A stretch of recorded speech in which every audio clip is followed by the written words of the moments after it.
Olá, nós vamos falar hoje sobre o transtorno depressivo maior.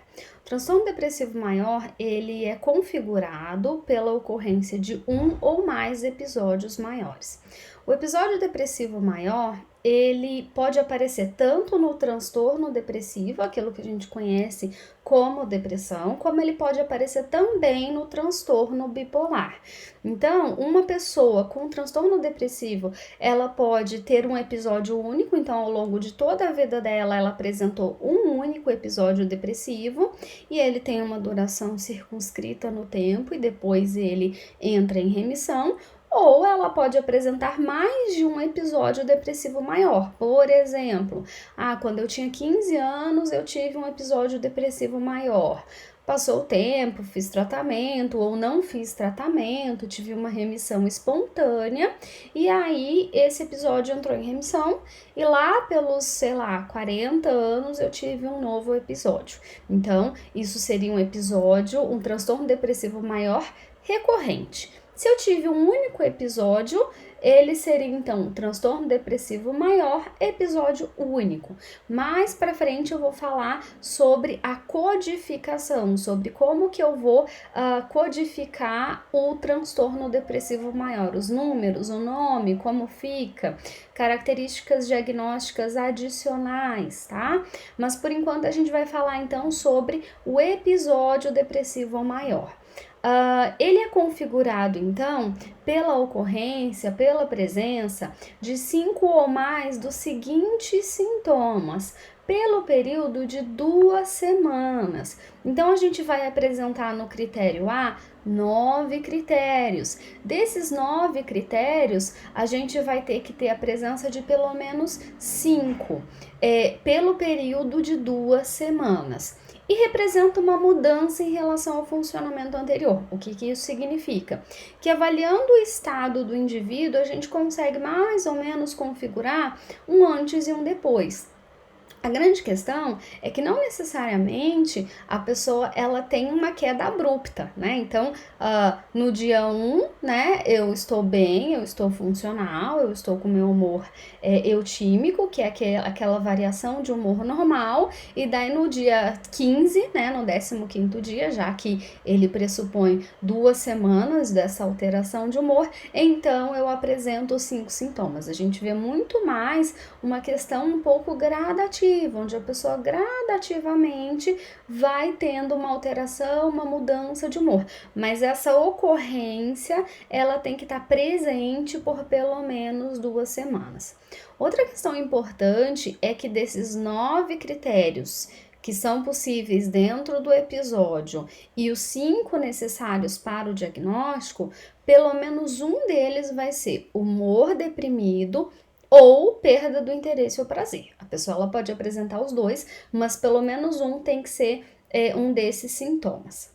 Bom, então, critério 1, humor deprimido na maior parte do dia, quase todos os dias, conforme indicado por relato subjetivo, ou seja, a própria pessoa reconhece que ela se sente triste, que ela sente um vazio, que ela tá sem esperança.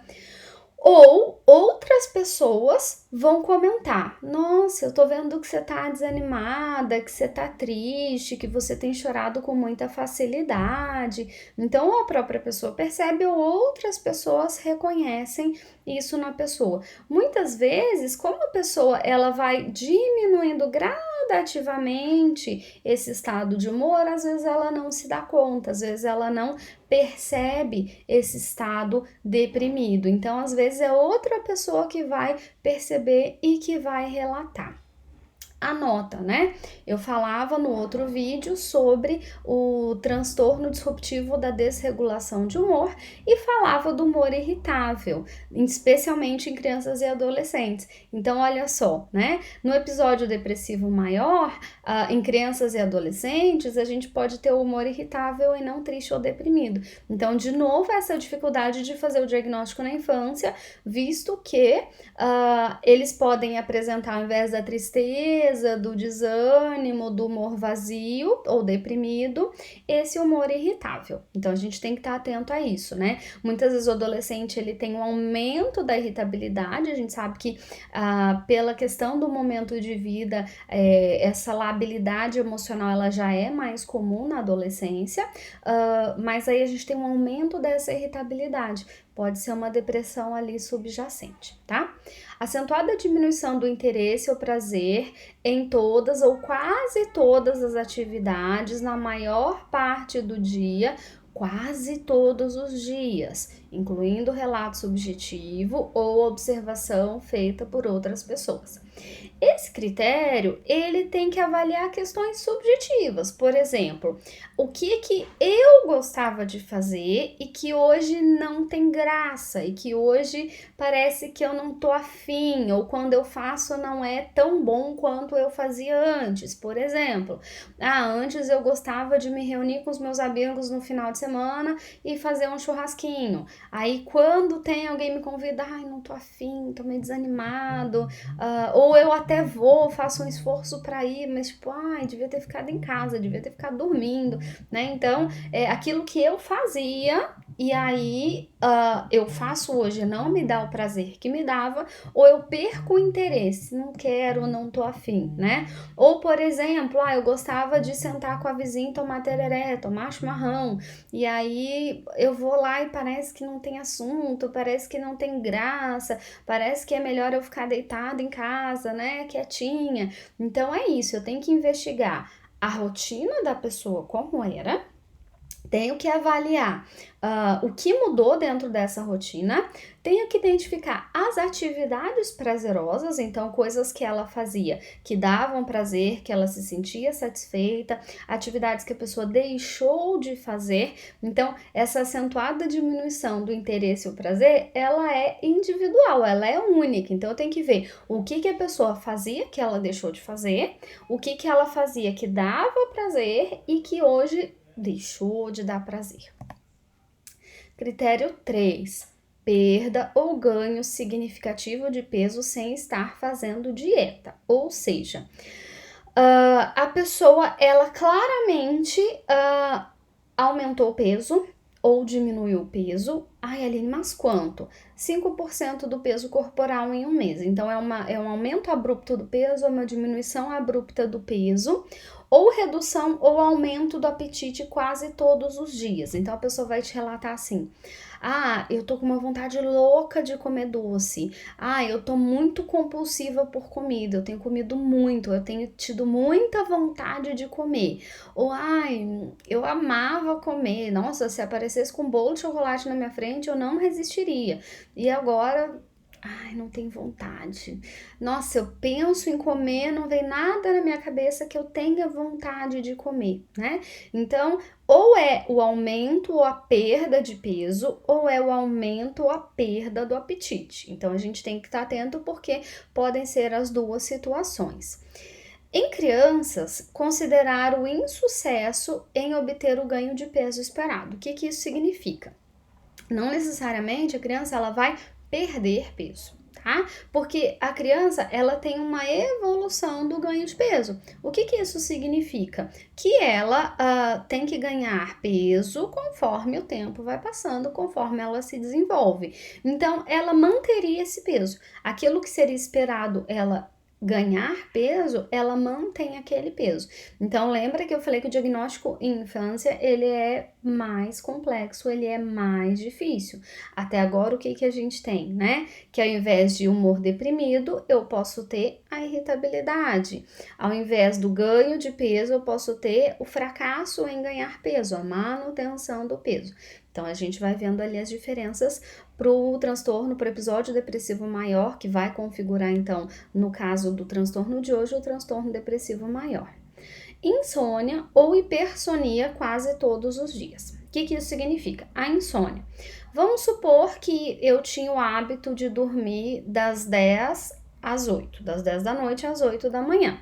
E eu tinha esse sono ininterrupto.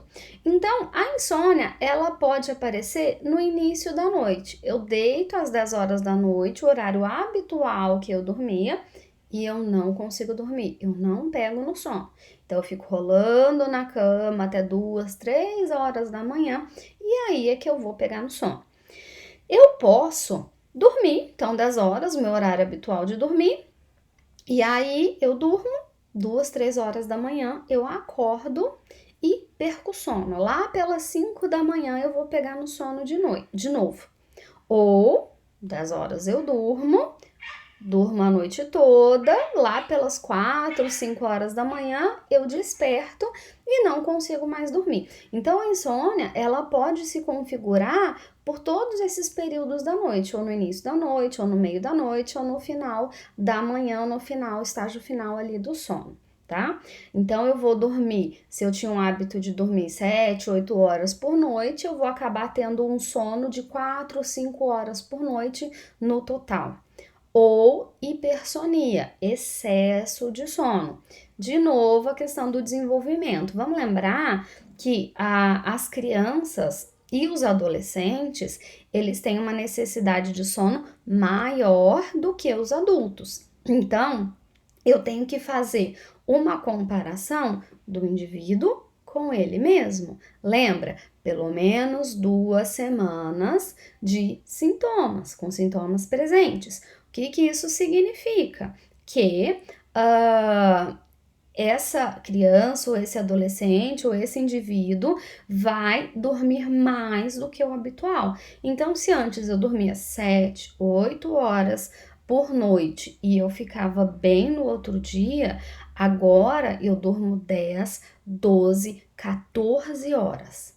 Tá? Então, isso que é hipersonia. Eu tenho a minha linha de base, eu tenho a minha comparação do quanto eu dormia e do quanto eu estou dormindo agora. Então, pelo meu próprio parâmetro de sono anterior, eu vou conseguir avaliar se está havendo insônia ou está havendo hipersonia. Bom, critério 5. Agitação ou retardo psicomotor quase todos os dias. Então, vocês estão vendo que o diagnóstico ele é complicado porque eu posso ter 2 extremos. Ou eu ganho peso ou eu perco peso, ou eu aumento o apetite ou diminuo o apetite, ou aumento o sono ou diminuo o sono, ou fico agitado, ou tenho uma lentificação. Né? Então, o que seria a agitação? Que é muito contrário daquela visão de senso comum que a gente tem de depressão, né? A agitação, ela é uma atividade sem propósito, é uma atividade que ela não atinge um objetivo. Então, por exemplo, eu me movimento muito ao longo do dia, eu levanto, eu sento, eu pego alguma coisa para comer, eu vou até a cozinha, né? Em tempos de confinamento, é do quarto para a sala, da sala para a cozinha, mas enfim. Então, eu me movimento muito, mas eu não faço nada efetivamente, eu não produzo nada. É como se fosse uma inquietação, tá? Ou retardo, a lentificação, eu fico deitado o dia todo, eu tô mais moroso, eu tô mais lento, eu ajo menos, eu me movimento menos. E aí a gente tem com a tecnologia uma fácil forma de medir isso, né? A gente tem os relógios inteligentes, os smartwatch, né? E aí a gente consegue ver a movimentação ao longo do dia. Claro que em tempos de isolamento social, a nossa movimentação ela acaba sendo reduzida, tá? Mas pelos relógios inteligentes a gente consegue também ter uma medida. A pessoa, ela andou muito, ela caminhou, ela se movimentou, ela ficou mais parada. Esses relógios, eles medem a quantidade de passos. Então, também é até uma forma de ser um feedback para a pessoa de como que tá essa agitação, essa lentificação psicomotora.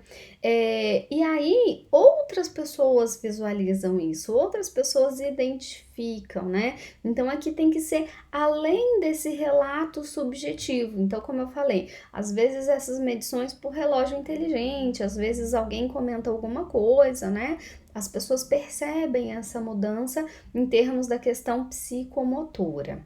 Critério 6. Fadiga ou perda de energia quase todos os dias. O que significa? Atividades que eu fazia ao longo do meu dia, dentro da minha rotina, eu percebo que eu me canso. Então, por exemplo, os cuidados com a casa. Vamos imaginar que no período da manhã, habitualmente, eu conseguiria limpar, varrer, passar pano em toda a casa, lavar os banheiros, fazer o almoço, arrumar a cozinha e depois de toda essa atividade eu tava bem, né? Não tava cansado, tava disposto, tava animado. E agora parece que fazer tudo isso, nossa, preciso deitar um pouquinho, preciso descansar, tô cansado, né? Então essa fadiga, esse cansaço. Ou, por exemplo, eu me arrumava, eu ia no mercado, fazia as compras, chegava em casa, guardava as compras, organizava tudo e tava ok. Agora, nossa, fazer essa atividade me cansa muito. Então, a gente tem aí essa questão da fadiga ou a perda de energia. Não tô disposto, tô cansado, acho que não vai rolar, melhor eu deixar para fazer amanhã, tem coisas que dá para deixar de fazer. Então essa perda da energia, eu já não tenho essa vontade, essa energia para fazer as coisas que habitualmente eu fazia. 7. Sentimentos de inutilidade ou culpa excessiva ou inapropriada, que podem ser delirantes, quase todos os dias. Não meramente autorrecriminação ou culpa por estar doente. Então, primeira coisa que chama a atenção, tá? No outro módulo, a gente viu sobre os transtornos psicóticos. E daí nós vimos sintomas como delírios e alucinações, que não são patognomônicos da esquizofrenia, ou seja, eles não são únicos e exclusivos dos transtornos psicóticos. Então, é uma coisa que a gente tem que ter em mente que no transtorno depressivo maior ou no episódio que pode estar presente também lá no transtorno bipolar, uma pessoa ela pode apresentar delírios ou alucinações. Então, esse sentimento de inutilidade, essa culpa, ela pode assumir uma proporção delirante. Vamos só relembrar a definição de delírio. O delírio, ele é uma alteração do pensamento, ele é uma ideia, um pensamento que, em geral, não é compartilhado pelo grupo social do indivíduo. Há uma crença rígida, arraigada, então é difícil demover o indivíduo de que aquilo não tem dados de realidade. Então, para os terapeutas da TCC, a análise de evidências com delírio não teria uma repercussão, porque em geral há uma crença muito rígida, muito forte nessa ideia, nesse pensamento delirante. Ou a justificativa que o indivíduo dá para o delírio não corresponde à realidade, tá? Então, essa é a definição de delírio. Dentro desse critério, esse sentimento de inutilidade ou culpa pode assumir uma proporção delirante. O que seria isso? Eu não sirvo para nada, a minha vida não faz sentido, eu sou uma merda mesmo, nada do que eu faço é bom o suficiente. Se eu olhar na minha vida, eu não fiz grandes coisas, para que eu tô vivo se não é para fazer alguma coisa de útil? Então, é essa culpa, esse sentimento de ser inútil, de não contribuir com a vida das pessoas. Não só o fato de que eu tô doente, então eu dou prejuízo para as pessoas. É muito comum isso na depressão, essa lamentação, né? Agora a minha filha tá preocupada comigo porque eu não tô bem, porque eu tô triste, eu só dou trabalho para as pessoas. Então é mais do que isso, não é só em relação ao fato de estar deprimido, envolve questões mais amplas da vida, envolve os meus feitos, envolve a minha história, envolve a minha trajetória de vida, não só o fato mais circunscrito de estar com um quadro depressivo nesse momento. Critério 8, capacidade diminuída para pensar ou se concentrar. Ou seja, aqui a gente tem um critério que é um diagnóstico diferencial com sintomas de ansiedade, especialmente se eu pensar no transtorno de ansiedade generalizada. Então, um dos critérios do TAG é essa dificuldade com a concentração, tá? E a gente tem uma comorbidade muito comum entre transtornos depressivos e transtornos ansiosos. Então, a gente tem que ficar atento, né? Responde melhor por depressão, responde melhor por ansiedade, ou eu tenho de fato uma comorbidade. Mas, pensando aqui no episódio depressivo maior, a pessoa, a gente está em tempos de isolamento social, estudos em casa, é por isso que vocês estão assistindo esse vídeo agora, e aí a professora passa um texto. Eu leio a primeira página, leio a segunda página, e aí eu paro e penso, o que eu li? Nossa, parece que eu não lembro o que eu li. Então a cabeça estava longe, né? É a capacidade de se concentrar na tarefa, de colocar o foco atencional ali para conseguir desenvolver uma determinada atividade. Ou indecisão, ou seja, o que eu vou fazer? O que eu devo comprar? Como que eu vou organizar a minha rotina? Que decisões eu devo tomar nesse momento ou não? Então, a pessoa muitas vezes ela vai pedir uma ajuda, vai pedir uma opinião de uma maneira muito sistemática, coisas que ela não fazia. De novo, eu tenho que pensar na linha de base do indivíduo. Ou seja, eu já era uma pessoa autônoma, que decide, que faz as coisas, que não fica tanto o tempo todo pedindo opinião das pessoas, ou eu já tinha um perfil mais dependente? Porque para fechar esse critério, eu tenho que ter uma comparação, um perfil, um padrão da pessoa com ela mesma. Quer dizer, se ela já era indecisa, se ela já pedia confirmações frequentes e recorrentes, então eu tenho que avaliar se isso aumentou de frequência. A gente tem que tomar um pouco de cuidado aí, tá? Quase todos os dias. E aí a gente pensa em decisão com questões grandes, tipo, vendo o carro, compro o caso, compro uma bicicleta. Não, a indecisão ela pode envolver, por exemplo, o que eu vou fazer de almoço hoje. A indecisão ela pode envolver, por exemplo, se eu vou comprar alface ou rúcula.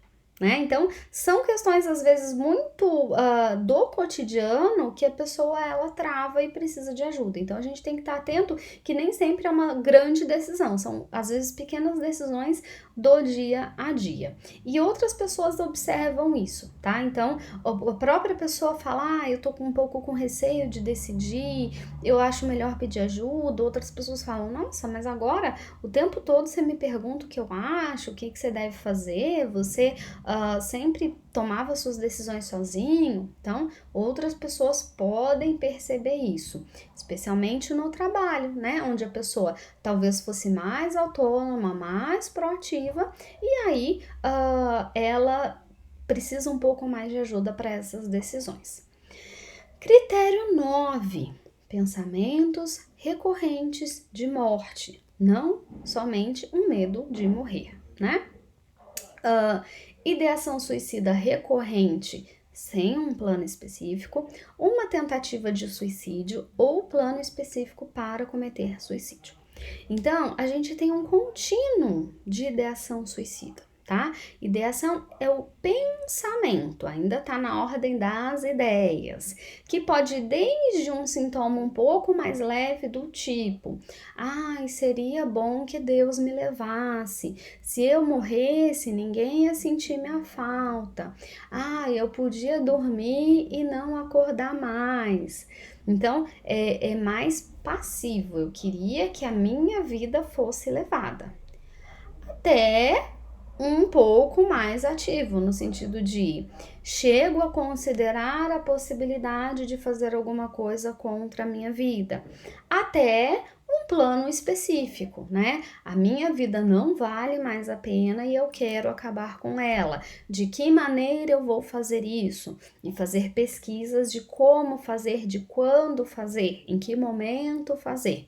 Então a gente tem que ter em mente que a ideação suicida, ela pode entrar dentro desse contínuo e a gente não se preocupa somente quando já houve uma tentativa ou quando há iminência de uma tentativa. A gente se preocupa e avalia o critério quando já vem essa ideia de que talvez morrer nesse momento seja melhor do que viver. A gente tem que estar atento a isso. E é importante questionar isso para o paciente, né? Ai, Aline, mas como que eu pergunto? E se eu perguntar, isso não vai dar ideia para o paciente? Muito pelo contrário, né? Se ele já está com essa ideia em mente, significa que ele precisa dar vazão a esses pensamentos. Então, muitas vezes, a gente fica com receio de abordar isso com o paciente, né? Mas, como eu falei, se ele já está com esses pensamentos, se ele já está com essas ideias, é importante que ele tenha alguém para falar sobre isso. Porque, por exemplo, imagina que ele vai conversar sobre isso com um familiar, com um parente. E daí o familiar vai dizer assim: ah, deixa de bobagem, olha a tua vida, você tem tanta coisa, é até pecado você falar isso. Então vem a pessoa aí, tolhe, né? Não, peraí, mas por que esse pensamento vem? Em que momentos? Isso é muito importante, né? Em que momentos que esse pensamento de acabar com a própria vida ou de querer morrer, ele aparece? É no momento que eu tô sozinho, né? Então, de novo, em tempos de isolamento social, eu moro sozinha, eu tô me sentindo angustiado. É no início do dia, quando eu acordo e falo, nossa, eu tenho o dia inteiro pela frente. Como que eu vou encarar as pessoas? Como que eu vou fazer o meu trabalho? Eu não tenho força para isso. É à noite, quando eu olho para minha cama e ela tá vazia, e o meu marido, a minha esposa, o meu cônjuge foi embora, me abandonou, daí eu penso que a vida não vale a pena. Perdi meu filho, né, por uma doença, e aí eu penso que, poxa, a vida não tem mais sentido já que essa pessoa que eu tanto amo, que era tão importante para mim, não tá mais aqui. Então, é preciso a gente deixar o paciente falar e perguntar. Que tipo de pergunta a gente pode fazer? Em algum momento já passou pela tua cabeça fazer algo contra você mesmo? Em algum momento você já pensou em acabar com a tua própria vida, em se machucar, em fazer algo que possa fazer com que você não esteja mais aqui?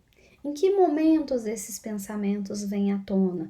Como você se sente quando tem esses pensamentos? Você tem um plano específico? Você já pensou em como, quando pretende ou deseja fazer isso? Vamos lembrar que se esses pensamentos eles já estão aqui, conversar sobre eles vai me ajudar a prestar adequado auxílio para essa pessoa. Do que eu falar, não, então eu não vou perguntar, porque aí eu não dou ideia. Se a ideia tá lá, não é você que vai dar, ok? Bom, critério B. Os sintomas causam sofrimento clinicamente significativo ou prejuízo no funcionamento social, profissional ou em outras áreas importantes da vida do indivíduo. A gente sabe que esse é o parâmetro que o DSM usa para avaliar a ocorrência de um transtorno mental ou não. Então, o sofrimento, né? O quanto que ter esses sintomas está trazendo uma dor, uma angústia, uma preocupação. Ou prejuízo, então considerando as esferas da minha vida. Então eu sou filha, eu sou mãe, eu sou esposa, eu sou profissional, eu tenho amigos, né? Então todas essas áreas da minha vida, o quanto que elas apresentaram prejuízo? Ou seja, eu deixei de encontrar os meus amigos, eu deixei de mandar mensagens ou responder as mensagens nas redes sociais. Antes eu participava de encontros virtuais, então cada amigo mora num lugar, a gente fazia uma reunião por Skype, por WhatsApp, todo mundo junto, e aí eu dou desculpas e eu não participo mais. O meu trabalho eu faço o mínimo necessário, eu perdi a criatividade, eu perdi a vontade, ou eu já não consigo nem fazer o mínimo, ou por exemplo, todos os dias eu brincava com o meu filho e hoje eu deixo ele no eletrônico na TV, ele me chama para brincar, eu digo que daqui a pouquinho e acabo não brincando com ele. Eu tinha uma rotina com o meu marido, de a gente sentar junto, conversar, tomar um chimarrão, tomar um tereré, tomar um vinho, e aí a gente tinha aquele momento nosso de namorar, de conversar, e agora eu pego um livro para ler, e agora eu fico no celular. Então, o prejuízo, ele envolve analisar as esferas da minha vida, verificar o que mudou e se essa mudança ela repercute de uma maneira negativa, se ela traz um prejuízo. É isso que esse critério quer dizer. Critério C. O episódio não é atribuível aos efeitos fisiológicos de uma substância ou a outra condição médica, tá? Então, eu não tô sentindo tudo isso depois que eu comecei a tomar uma medicação ou que eu fiz uso de uma dada substância. Tem que fazer essa separação. Os critérios de A a C representam um episódio depressivo maior. Lembra que eu falei lá no início? Imagina que eu tenho duas categorias diagnósticas. Aqui tá transtorno depressivo. Aqui tá transtorno bipolar, que pode ser do tipo 1 ou tipo 2. Isso é um tema para uma aula futura, tá? Então, o episódio depressivo maior, ele pode estar presente tanto no transtorno depressivo maior, lembra, o transtorno depressivo maior, ele é configurado por um ou mais episódios depressivos maiores. Ou ele pode estar configurado dentro do transtorno bipolar. Então, dentro do transtorno bipolar, eu vou ter a ocorrência de episódio maníaco ou hipomaníaco e episódios depressivos. Tema para a próxima aula, mas para a gente lembrar que esses critérios que a gente viu até aqui, eles vão estar presentes tanto para o transtorno depressivo quanto para o transtorno bipolar. Nota. Essa é uma questão muito importante, uma modificação interessante inserida pelo DSM-5. Uma diferenciação mais clara entre o episódio depressivo e o luto.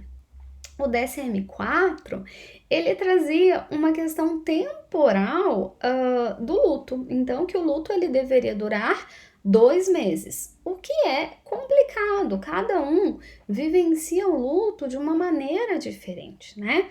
E aí uma pergunta importante, Aline, o luto, ele pode se sobrepor a um episódio depressivo? Ou seja, eu posso estar em luto, eu perdi algo, alguma coisa que para mim era importante e eu estou sofrendo por essa perda e além do luto estar num episódio depressivo, então é essa diferença que a gente vai ver, tá? Então anota. Respostas a uma perda significativa. Por exemplo, luto, ruína financeira. Então, nesse momento de pandemia, muita gente está tendo prejuízos financeiros importantes. Eu posso vivenciar um processo de luto pelo prejuízo financeiro, muito semelhante à perda de um ente querido, como também isso pode me levar a um episódio depressivo. Perdas por um desastre natural, então a gente já tem deslizamentos, desabamentos, terremotos e assim por diante. Uma doença médica grave, eu fui diagnosticado com câncer, eu fui diagnosticado com HIV, eu fui diagnosticado com corona, enfim, então uma doença médica grave ou alguma incapacidade, eu sofri um acidente, eu tive que amputar um membro, enfim. Podem incluir os sentimentos de tristeza intensos. Então, após aquele episódio, após aquela ocorrência, eu fico muito triste. Ruminação acerca da perda. Então, eu fico lembrando dos momentos com aquela pessoa, de como a minha vida piorou depois daquela questão, daquela perda financeira. A ruminação é aquela ideia da vaca mesmo, né? Mastiga, mastiga, mastiga, engole, volta, mastiga de novo. Então, a ruminação é aquele pensamento chiclete, né? Lembrei do Preocupanda e da Marrumina, do Heitor Hirata, né? Que é o pensamento chiclete, aquele pensamento que não sai da minha cabeça. A insônia. Então, sim, imagina, eu não sei se eu vou ter dinheiro para pagar meus funcionários, eu não sei se eu vou ter dinheiro para pagar as minhas contas, e daí eu acordo à noite preocupado e pensando nisso. Aline, isso é um sintoma de luto ou é um sintoma de episódio depressivo? Daqui a pouco a gente vai falar um pouquinho melhor sobre isso, né? Minha vida tá um caos e eu vou preocupar em comer? Não tenho fome, não tenho vontade de comer. E aí tô perdendo peso. Então, todos esses sintomas que decorrem de um processo de luto, seja um luto por perda de alguém, seja um luto por perda de algo que para mim era importante, tá? Minha casa, meu dinheiro, enfim, meu negócio, tá? Podem se assemelhar aos sintomas do critério A do episódio depressivo.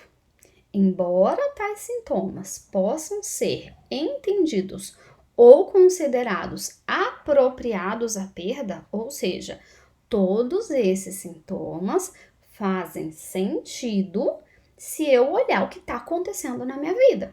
Aline, você quer que eu fique feliz pensando que eu não sei o que vai ser da minha vida daqui para frente? Você quer que a vida siga normal pensando que eu perdi tudo? Pensando num desastre natural, um incêndio, alguma coisa assim? Então você quer que a vida siga? Não. O que eu tô querendo dizer é que esses sintomas, eles são perfeitamente compreensíveis dentro daquele momento de vida que a pessoa está vivendo. No entanto, a gente tem que avaliar, né, a presença de um episódio depressivo maior para além da resposta normal a uma perda significativa. Essa decisão requer inevitavelmente o exercício do julgamento clínico baseado na história do indivíduo e nas normas culturais para a expressão do sofrimento no contexto de uma perda. O que isso significa? Que o clínico vai ter que fazer uma avaliação, ou seja, é uma resposta natural e esperada dentro da perda que aquele indivíduo teve. Então, é luto. Segundo, tá demais, tá exacerbado, ultrapassou o que era esperado diante daquela perda. Aí vem um dilema, por exemplo, né? Eu já ouvi relatos de psiquiatras que falam o seguinte: eu prescrevo a medicação de maneira preventiva. Então a pessoa sofreu uma perda muito importante e prevendo que ela pode entrar num episódio depressivo, eu já prescrevo a medicação. A gente tem implicações aí. Por exemplo, é alguém que já teve episódios depressivos anteriores? É alguém que tem uma vulnerabilidade genética, né? Que o pai, a mãe, familiares próximos têm transtornos depressivos, então ela já apresenta uma vulnerabilidade. Então essa é uma avaliação que o psiquiatra ele pode fazer. Uma coisa importante é a gente vivenciar esse luto e vivenciar essa perda. Então a gente tem que ter um cuidado muito importante quando a gente vai lidar com luto versus depressão, porque o luto ele tem que ser vivenciado. Então, o que eu fico muito braba é quando você tá, por exemplo, num velório e as pessoas dizem assim: você tem que ser forte, a vida tem que seguir. Olha, você perdeu seu marido, a sua esposa, mas você tem 3 filhos para cuidar, você tem a sua empresa para dar conta. Meu, se eu não puder chorar, sofrer, quando eu perco alguém que eu amo, que vai me fazer falta, quando é que eu vou poder? Né? Então, por mais que isso se sobreponha, então, dentro da avaliação clínica, dentro do julgamento clínico, eu constato que há uma sobreposição. Tem luto justificável e tem um episódio depressivo sobreposto. Então, o meu julgamento clínico conclui isso. eu tenho que entender que eu vou ter que trabalhar nas duas linhas de frente. Eu tenho que fazer uma intervenção para o luto, e até pensei em fazer um outro vídeo separado sobre algumas estratégias de manejo para o luto, que não é o que cabe nesse vídeo agora. E eu tenho que trabalhar com o transtorno depressivo. Então, mesmo que haja uma sobreposição, que o raciocínio clínico me faça constatar que tem as duas coisas, eu preciso considerar os dois. Então, eu não vou ignorar o luto e falar, bom, então já que fecha a depressão, é isso aí, vamos trabalhar para a depressão e ignorar aquela perda que a pessoa teve, ok? E a medicação? Bom, isso é uma avaliação que a gente tem que fazer junto com o psiquiatra, né?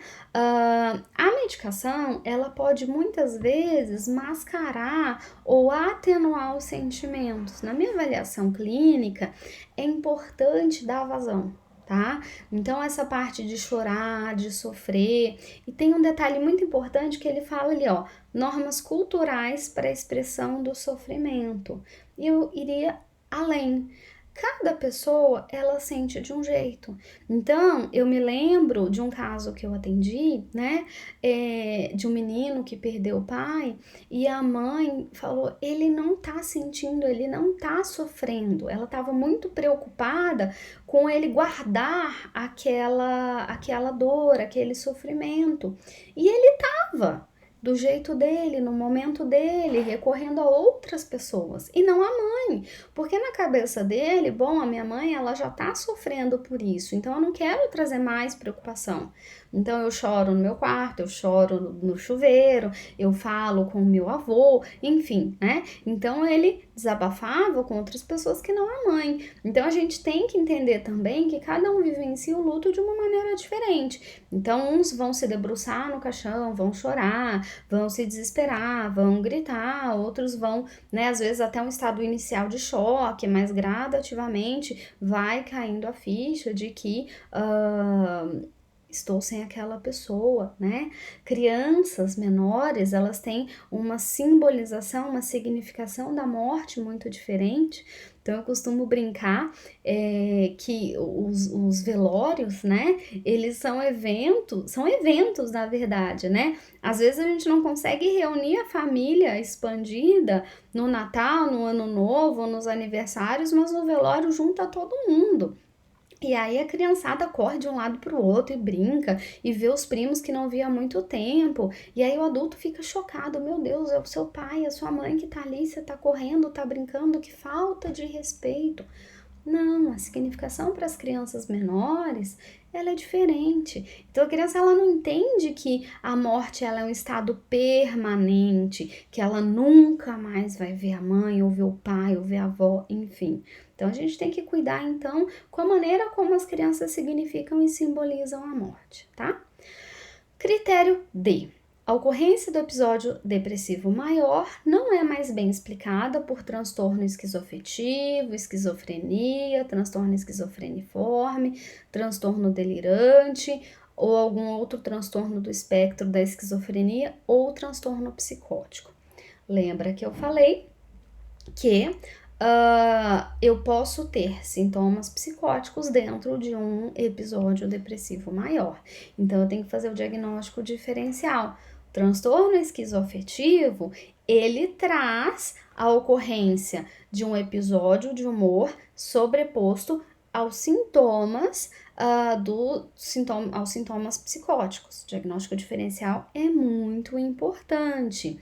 Na esquizofrenia, eu tenho a ocorrência dos sintomas negativos, ou seja, a avolia, né, a perda da vontade, do interesse, o embotamento afetivo, que pode se assemelhar à depressão.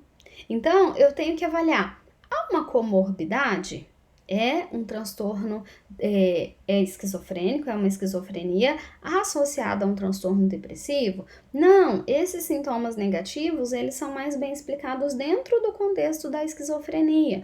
Não, esses sintomas de humor, eles acontecem sobrepostos aos sintomas psicóticos, então é esquizoafetivo. Então, o acompanhamento clínico, ele é muito importante para fazer um diagnóstico de comorbidade e um diagnóstico diferencial. Critério E, nunca houve um episódio maníaco ou hipomaníaco, porque senão muda o meu diagnóstico, né? Se o indivíduo ele já apresentou em algum momento um episódio maníaco, naturalmente o meu diagnóstico vai para transtorno bipolar do tipo 1, tema de uma aula futura. Se ele já apresentou um episódio hipomaníaco, mas não maníaco, o diagnóstico dele vai para transtorno bipolar do tipo 2. Aí sai do transtorno depressivo. Então, a gente vê que eu preciso um cuidado muito grande no diagnóstico de depressão. Vou abrir um outro parêntese aqui. Às vezes, a gente faz um diagnóstico de depressão, mas o diagnóstico é TEPT, transtorno de estresse pós-traumático. Como assim? A gente pode ter TEPT de início tardio. Eu tive o evento traumático e algum tempo depois os sintomas apareceram, tá? Eu posso ter tido, sei lá, um abuso sexual lá na minha infância, lá na minha adolescência, ou um assalto, ou enfim. E aí eu entendo que eu lidei bem. Aconteceu, né, um acidente de carro, enfim, um evento traumático. A vida passou e eu falo, não, mas eu lidei bem com ele, né? Só que aí, muito tempo depois, eu venho relatando sintomas de depressão. A gente precisa olhar lá atrás se não tem um TEPT, que a pessoa não se deu conta que a partir daquele evento traumático teve uma repercussão. E daí a gente trata a depressão, a pessoa talvez até melhore do episódio, porque o episódio ele pode ter até remissão espontânea, e daqui a pouco ela volta a ter outros sintomas depressivos ou sintomas ansiosos. Por quê? Porque a minha avaliação ela foi incompleta. Então eu tenho que avaliar muito bem outras questões para além, porque muitas vezes a pessoa, ou por exemplo, né, o critério E, ele tá aqui para me lembrar, não esqueça de investigar se é bipolar, porque eu tenho uma condução diferente. É claro que se a pessoa chega para mim com um episódio depressivo, eu preciso tratar o episódio depressivo. No entanto, a minha conduta clínica, ela muda se é um caso de bipolar, entende? Então, também, eu tenho que me lembrar de investigar a ocorrência anterior de um episódio maníaco ou hipomaníaco para fazer o correto diagnóstico. Porque muitas vezes eu não investigo.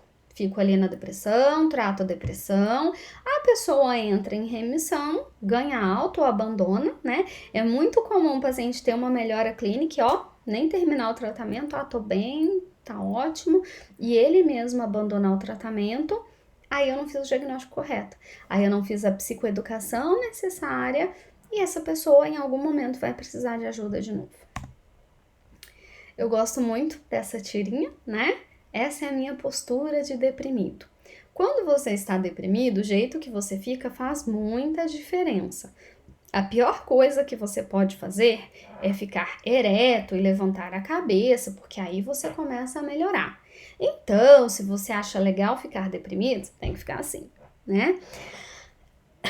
Essa tirinha, ela chama a atenção para algumas coisas muito importantes. Primeiro, o estereótipo que a gente tem da depressão. Eu costumo brincar, né, que as redes sociais, muitas vezes, elas fazem um desserviço. Eu vejo a pessoa postando fotos, nossa, como ela tá feliz, como ela tá alegre, né? E aí, no fundo, ela tá com uma depressão importante. A gente já viu muitos casos assim. Humoristas, né? Eu lembro do Chico Anísio falar que ele tinha uma depressão importante, ele era humorista, outros humoristas famosos. Então você vê, poxa, a pessoa ela faz piada, ela dá risada, ela faz os outros rirem, então ela não tem depressão, né? Ou, poxa, ontem a pessoa tava num churrasco e riu e brincou e conversou com as pessoas e hoje se matou, como assim? Né? Então a gente tem que tomar muito cuidado com o estereótipo que a gente tem de depressão, de que a pessoa tem que ficar assim, e triste, e chorosa, tá? Porque às vezes ela tá por fora, ok, e por dentro com aquele sofrimento, inclusive com uma ideação e posteriormente até uma tentativa de suicídio. Outra coisa importante, adiantando um pouquinho, né? Uma das primeiras etapas do tratamento é a ativação comportamental, ou seja, lembra que um dos critérios é a perda do interesse ou prazer. É o isolamento social, é sair das atividades prazerosas. E a gente vai trabalhar com o indivíduo o aumento do prazer, o aumento das atividades prazerosas. Muitas vezes a pessoa vai falar: não tô afim, não tenho vontade, eu vou e não tem graça, então por que eu vou? Aí o terapeuta vai dizer: vai, mesmo sem vontade, mesmo com esforço racional, né? Aí o paciente vai: tá bom, né? Meio contrariado, mas vai. Eu me lembro uma vez que eu pedia, né, pra pessoa me mandar mensagens ao longo da semana.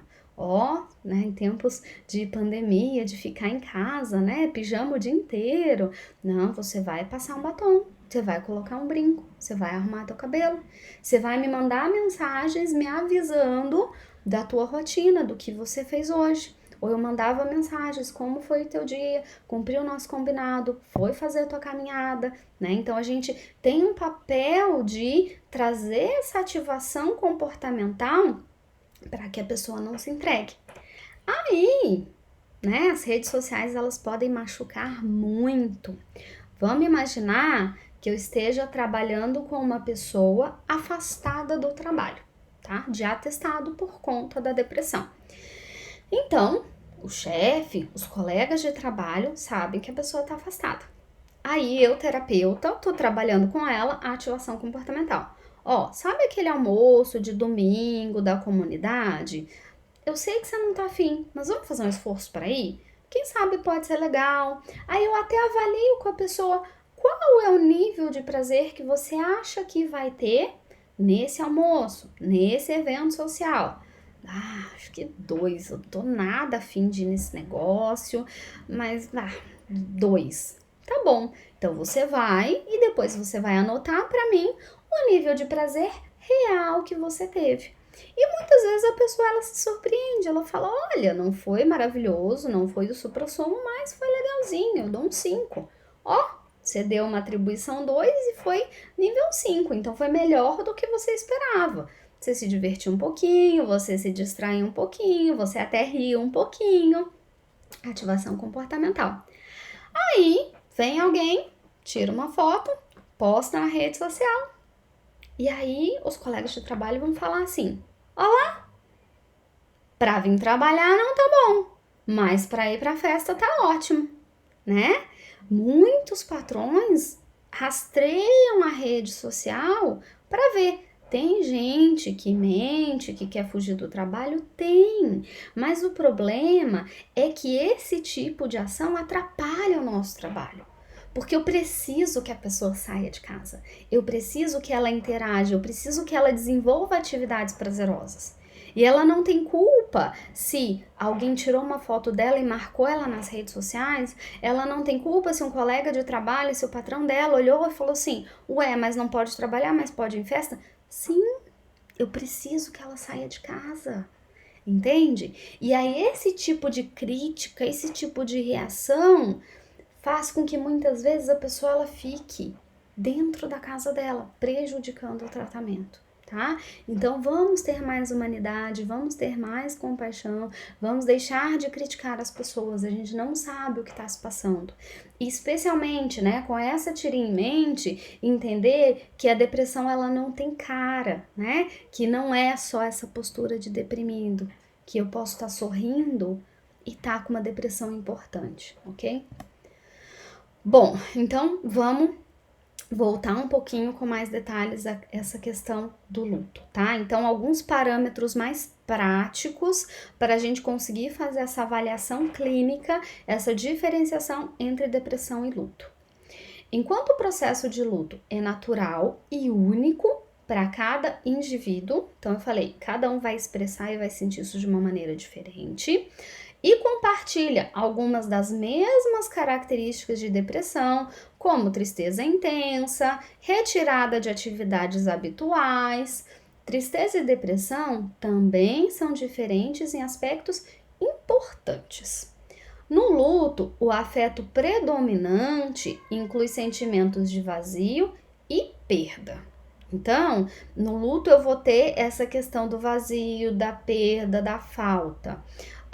Enquanto que no episódio depressivo, há humor deprimido, persistente e incapacidade de antecipar felicidade ou prazer. Então, no luto, os sentimentos dolorosos vêm em ondas, muitas vezes misturados com lembranças positivas do falecido, né? Na depressão, o humor e ideação são quase sempre negativos. Então, no luto, eu vou lembrar da minha perda, do meu ente querido que se foi, daquilo que eu perdi, e vou chorar, e vou sofrer, e vou ter uma tristeza, vou sentir aquele vazio. Mas eu também vou ter lembranças. Nossa, lembra aquela vez que a gente foi naquele lugar, que a gente fez tal coisa? Aí eu dou risada. Nossa, era uma figura, né? Então eu tenho essas ondas de tristeza, de depressão, mas de alegria, de recordações positivas. Às vezes eu tenho um almoço em família e é agradável e eu esqueço um pouquinho da minha perda. Na depressão, esse humor ele tende a ser mais constante, ele tende a ser mais triste num nível basal. No luto, a autoestima geralmente é preservada. Na depressão, sentimentos de desvalia e aversão são comuns.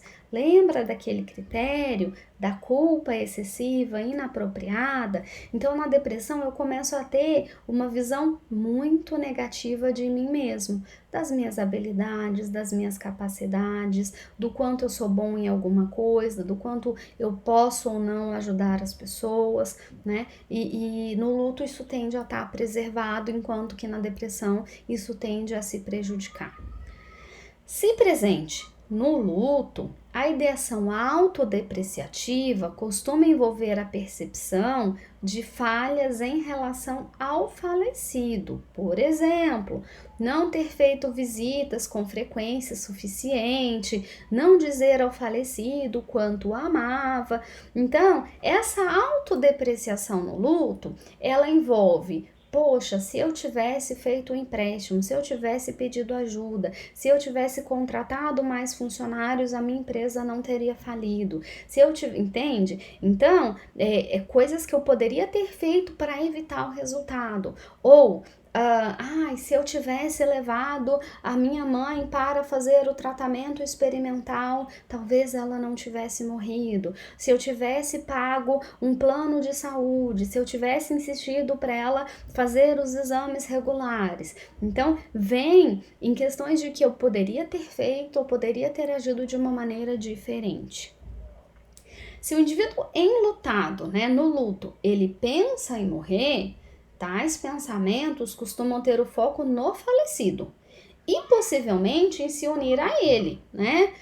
Porque se eu morrer eu vou encontrar com o falecido. A gente tem até relatos de pessoas que ficaram casadas por muito tempo. Quando o cônjuge morre, o outro 1 mês depois, 2 meses depois morre também. A gente já ouviu relatos assim, né? Então, é a ideia de que eu morro, eu me junto à pessoa e a minha dor acaba, a minha dor some, né? Lá na depressão, não. Esses pensamentos têm o foco de acabar com a própria vida por causa dos sentimentos de desvalia, de não merecer estar vivo ou da incapacidade de enfrentar a dor e a depressão. Então, aqui uma diferença importante numa possível ideação suicida. Bom, a gente tem na depressão os especificadores de gravidade e remissão. Então, a gravidade ela está baseada no número de sintomas. Lembra que eu falei, o critério A do episódio depressivo, ele tem 9 critérios, desses 9 tem que apresentar pelo menos 5. Tá? Então, se a pessoa tem 8, 9, se ela tem 6, 7, se ela tem o mínimo que são 5, então essa é a questão da quantidade de critérios que ela preenche em sua gravidade e no grau de incapacitação funcional. O que é o grau de incapacitação funcional? Lembra que eu falei? Cada pessoa ela tem muitas esferas da vida. Eu sou filha, eu sou mãe, eu sou profissional, eu sou esposa, eu sou amiga, eu tenho lazer. Quantas áreas da minha vida estão prejudicadas? Quantas áreas da minha vida pararam ou tiveram prejuízo em função da depressão? Então, essa análise vai me ajudar a pensar no nível de gravidade do transtorno. Então, leve. Caso ocorram, são poucos os sintomas presentes, além daqueles necessários para fazer o diagnóstico. Então, a pessoa vai preencher 5 critérios, 6 critérios. A intensidade dos sintomas causa sofrimento, óbvio, porque se não causar sofrimento ou prejuízo, não se configura no transtorno. Mas é manejável, ou seja, apesar de estar com sintomas, eu continuo trabalhando, eu continuo cuidando da casa, eu continuo cuidando dos filhos, eu continuo minimamente tendo uma vida social. E os sintomas resultam em pouco prejuízo no funcionamento social ou profissional. Então, a pessoa ela tem um prejuízo, mas com algum esforço, com alguma dificuldade, abrindo mão ou tendo prejuízo em algumas áreas mais pontuais, então eu já não saio, eu já não tenho lazer, mas o resto eu consigo manejar, aí eu tenho um caso leve. Grau moderado eu acho o melhor de todos, ele traz uma definição muito específica, só que não, né? O número de sintomas, sua intensidade ou prejuízo funcional estão entre aqueles especificadores leve e grave. Não ajudou muito, né? Então vamos pro grave. O número de sintomas está substancialmente além do requerido para fazer o diagnóstico. Sua intensidade causa grave sofrimento e não é manejável. E os sintomas interferem acentuadamente no funcionamento social ou profissional. Então, no nível grave, a pessoa ela já não consegue trabalhar, ela já não consegue dar conta das atribuições que habitualmente ela dava, ela já muitas vezes abriu mão até da autohigiene, né? Então, eu me lembro de um caso que me foi relatado de uma pessoa que perdeu peso, a pessoa morava sozinha, né? Que ela perdeu peso e ela não se deu conta de que ela emagreceu tanto em tão pouco tempo, de que ela não trocava a roupa de cama dela há mais de um mês, de que ela às vezes não tomava banho. E aí uma pessoa do trabalho falou: tá acontecendo alguma coisa, né? Porque percebeu que o autocuidado deixou de acontecer. A pessoa já não cuidava do cabelo, a pessoa já estava cheirando mal por não fazer a higiene adequada, por não vir com as roupas limpas. Então aí eu já vejo um prejuízo grave, né? Quando envolve o autocuidado. Às vezes a pessoa ela não tem energia para escovar os dentes, para tomar banho, entende? Aí eu já tô no nível grave. Em remissão parcial, presença de sintomas de um episódio depressivo maior imediatamente anterior, mas não são satisfeitos todos os critérios. Então, já tem menos de 5 sintomas. Em algum momento ela preencheu pelo menos 5 critérios, mas agora ela apresenta 2, 3, 4. Ou existe um período de menos de 2 meses sem sintomas após o término desse episódio. Então, lembra que eu falei que um episódio depressivo, ele pode ter remissão espontânea, ou seja, não fiz terapia, não tomei medicação, não fiz nada, e a depressão, ela teve remissão, ou tomei medicação, fui no psiquiatra, fiz psicoterapia, entrei com atividade física e entrou em remissão. Então, eu posso ter as duas condições. Aline, mas se o episódio pode ter remissão espontânea, para que eu vou gastar meu tempo e meu dinheiro fazendo terapia, tomando medicação? Porque quanto mais episódios não tratados, maior a chance de episódios futuros. Então, é até uma forma preventiva, quer dizer, eu trato de um episódio depressivo atual para prevenir que novos episódios aconteçam ou que eles venham de uma maneira muito grave, tá?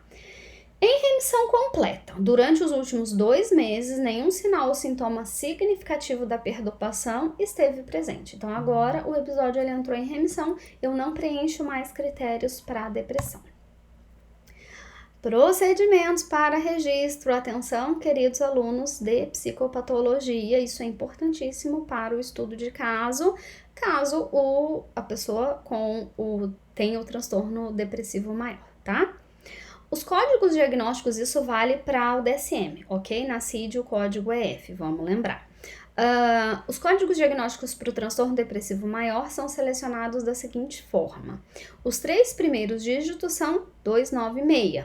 Aí eu vou ter ponto e 2 códigos na sequência.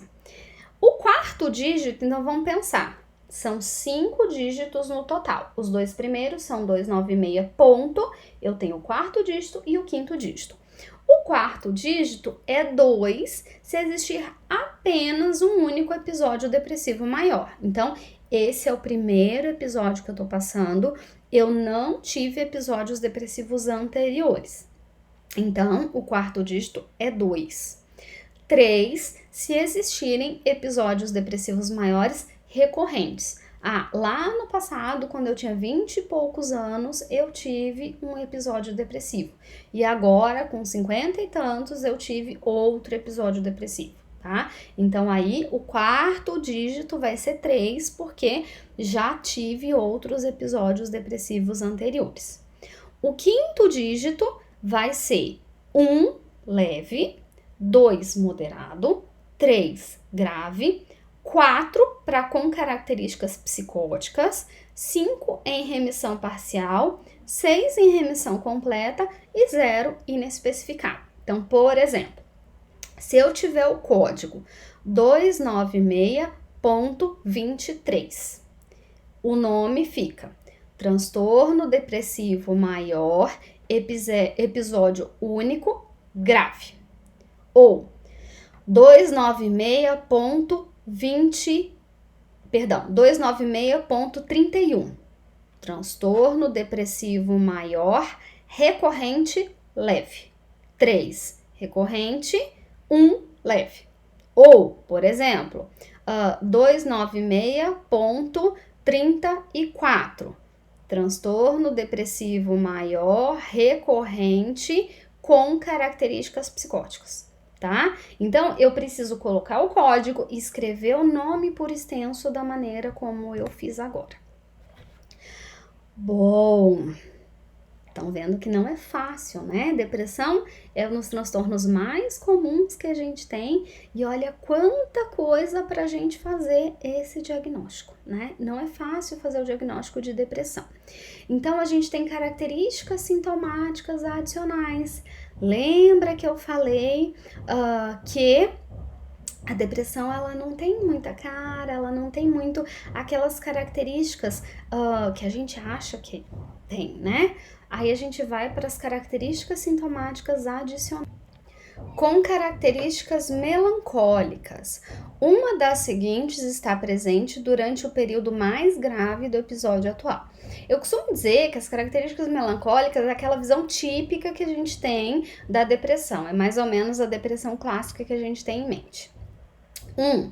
Perda do prazer em todas ou quase todas as atividades. Então, a pessoa, ela perde esse interesse, essa vontade de fazer coisas que anteriormente ela gostava, ela tinha prazer.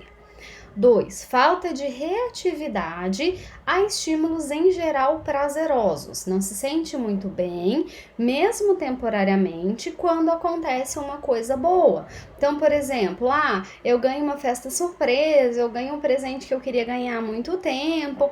Isso não traz uma melhora de humor. A pessoa, ela não tem uma grande comoção ou reação diante de algo bom que anteriormente traria um sentimento agradável. B. 3 ou mais dos seguintes. 1. Qualidade distinta de humor depressivo caracterizado por prostração profunda, desespero e morosidade, ou pelo chamado humor vazio. Então, é aquela característica clássica da tristeza, da depressão, do desânimo. 2. Depressão regularmente pior pela manhã. Então, ela acorda e fala, mais um dia, putz. Não quero sair da cama, tá?